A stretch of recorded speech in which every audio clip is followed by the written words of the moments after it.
आज आपण घरी चविष्ट कुकीज बनवणार आहोत। सर्वप्रथम एक मोठा बाउल घेऊन त्यात मैदा, साखर आणि बटर मिसळा।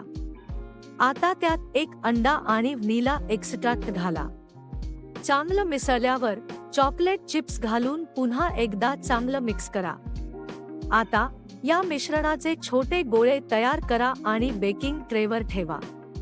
ओव्हन 180 डिग्रीवर प्रीहीट करा आणि कुकीज 10 ते 12 मिनिटे बेक करा। कुकीज बाहेर काढल्यानंतर त्यांना थोडा थंड होऊ द्या। आता गरमागरम कुकीज सर्व्ह करण्याची वेळ आली आहे। चविष्ट आणि कुरकुरीत कुकीज तयार आहेत।